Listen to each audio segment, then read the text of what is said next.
Colour সবুজ রেখে কিভাবে কমলির শাক আমি রান্না করব শুটকি দিয়ে সেটাই আপনাদের সাথে শেয়ার করব। হ্যালো এভরিওয়ান, আসসালামু আলাইকুম। কেমন আছেন আপনারা সবাই? আশা করি সবাই ভালো আছেন। আমি টাঙ্গাইল থেকে বলছি সীমা। আপনারা দেখছেন আপনাদের পছন্দের ইউটিউব চ্যানেল সীমা সংসার। আপনাদের সবাইকে স্বাগতম। আবার হাজির হয়ে গেলাম নতুন আরেকটি এপিসোড নিয়ে। আজকে আমি করে দেখাবো শুটকি মাছ দিয়ে কলমির শাক রান্না। এই শুটকি মাছ দিয়ে কলমির শাক রান্নাটা আমার কিন্তু খুব প্রিয়। যে কোনো খাবারই থাক, আমি এই শুটকি মাছ আর কমলি শাক রান্নাটাই প্রথমে খেয়ে নেব যদি রান্না করি।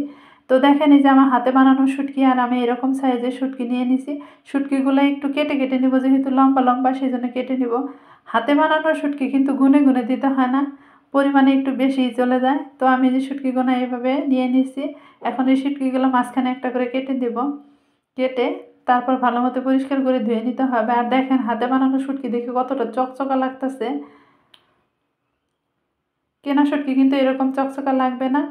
আর কথা বলতে বলতে আমার শুটকিগুলো কাটাও হয়ে গেছে। সবগুলো শুটকি আমি এইভাবে কেটে নিছি। এভাবে কেটে নিলে বেশি ভালো হয়। আর আমান আমান শুটকি দেখতেও ভালো লাগবে না, বা খেতেও ভালো লাগবে না।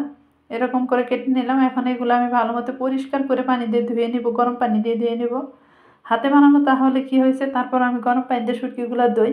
তো রান্না করার জন্য চুলায় চলে এসেছি। পেঁয়াজ কুচি দিয়ে দিলাম। পেঁয়াজ কুচিটা একটু ভাজি ভাজি হয়ে গেলে এখানে সমস্ত মশলা আমি কষিয়ে নিব। পেঁয়াজটা আমি এইভাবে ভাজি ভাজি করে নিলাম। এই শাক রান্নাটা কিন্তু আমার ভীষণ প্রিয় একটা খাবার, আর আমি কিন্তু ভীষণ পছন্দ করি শাক রান্না। তো প্রথমে দিয়ে দিলাম একটু পানি। পানিটা এই কারণে দিয়ে দিলাম, যদি পানি না দিয়ে মশলাগুলো দিই তাহলে পুড়ে ধরতে পারে, সেই জন্য ওই পানিটা দিয়ে নিলাম। পানিটা দিয়ে সাথে এখানে আমি পেঁয়াজ বেটে নিছি, আর জিরা বেটে নিছি, রসুন বেটে নিছি। এখানে পেঁয়াজ আর রসুনের পরিমাণটা একটু বেশি লাগবে। শাকের মধ্যে কিন্তু রসুনের পরিমাণটা একটু বেশি দিলে বেশি ভালো লাগে। আর যেভাবে রান্না করব কালারটাও কিন্তু সবুজ থাকবে। এখানে নিয়ে নিছি মরিচের গুঁড়ি, হলুদের গুঁড়ি, ধনিয়া গুঁড়ি আর লবণ। মরিচের পরিমাণটাও একটু বেশি দিতে হয়, কারণ শাকের মধ্যে কিন্তু ঝালটা একটু বেশি হলে ভালো লাগে। আর ঝালটা একটু বেশি দিতে হয়, শাকে কিন্তু অনেক পরিমাণ ঝাল টানে। এখন এই মশলাগুলো আমি ভালো মতো কষিয়ে নেব। আর আমি কিন্তু ঝাল পাগল একটা মানুষ। আমার কাছে ঝাল জিনিসটাই বেশি ভালো লাগে, মিষ্টি জিনিস তেমন খাইতে পারি না। এদিকে মশলাটা আমার কষানো হয়ে গেছে। আর মশলা থেকে দেখেন এরকম তেলটা ছেড়ে দিলেই বুঝতে পারবেন যে আপনার মশলাটা ঠিকঠাক মতো কষানো হয়ে গেছে।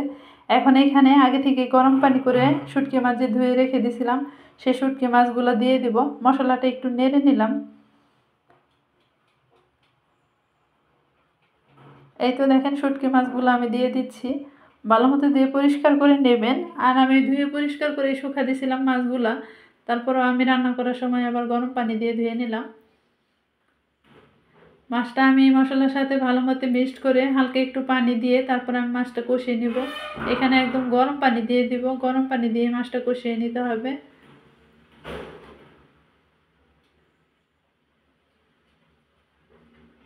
এই তো কিছু পানি দিয়ে দিলাম, আর একটু লাগবে পানি। পানিটা দিয়ে আমি মাছটা ভালো মতো একটু কষিয়ে নেব। এখানে কিন্তু শুটকি মাছটা যদি পারফেক্টভাবে না কষান, তাহলে কিন্তু খাওয়ার সময় কাঁচা কাঁচা একটা গন্ধ আসবে। সেজন্য শুটকি মাছটা একটু ভালো মতো কষিয়ে নিতে হবে।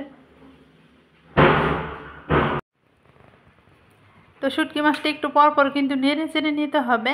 আর এই শুটকি মাছটা এখন নেড়ে দেবো। ঢাকনাটা খুলে নিলাম। কিছুক্ষণ পর পর নেড়ে নেড়ে শুটকি মাছটা আমি এভাবে কষিয়ে নিলাম। আর দেখেন ফুললিভাবে কিন্তু সিদ্ধও হয়ে গেছে, আর কালারটাও সুন্দর আসছে। ভালো মতো যেন শুটকি মাছটা সিদ্ধ হয়, এই জন্য এরকম করে সিদ্ধ করে নিতে হবে। আর যদি আপনি ভালো মতো সিদ্ধ করে না নেন, তাহলে কাঁচা কাঁচা গন্ধ আসবে, শুটকি মাছ কিন্তু খেতে পারবেন না। এখন এখানে আগে থেকে শাকটা যে ধুয়ে পরিষ্কার করে নিয়েছিলাম, সেই শাকগুলো দিয়ে দিলাম।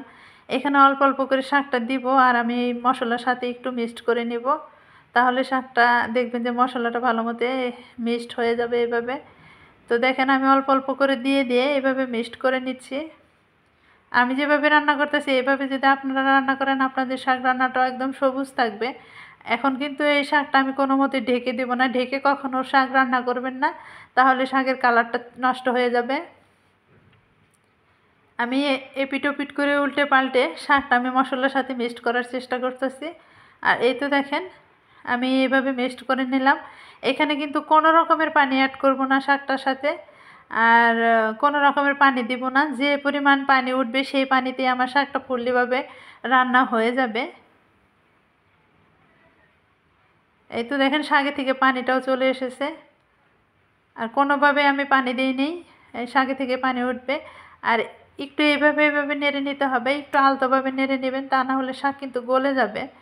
আস্তে আস্তে নেড়ে জাস্ট শুধু মশলার সাথে একটু মিক্সড করে নিতে হবে। এই তো দেখেন এইভাবে মিক্সড করে নিচ্ছি আমি আস্তে আস্তে। আর এইদিকে পানিটাও কিন্তু শুকিয়ে আসতেছে। চুলার আঁচটা কোনো মতেই কিন্তু কমিয়ে রাখা যাবে না, চুলার আঁচটা একটু বাড়িয়ে দিয়ে শাকটা রান্না করে নিলাম। আর আমি এইভাবে রান্না করে নিচ্ছি, কালারটা কিন্তু একদম সবুজ সবুজই আছে। ভিডিওটা ভালো লাগলে অবশ্যই কিন্তু সাবস্ক্রাইব করবেন, আমার চ্যানেলের সাথেই থাকবেন, আর কমেন্টের মাধ্যমে জানাবেন আজকের শুটকি দিয়ে শাক রান্নাটা কীরকম হয়েছে।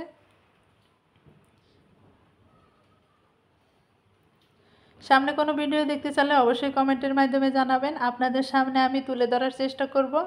তো আজকের মতো এই পর্যন্তই। আসসালামু আলাইকুম, আল্লাহ হাফেজ।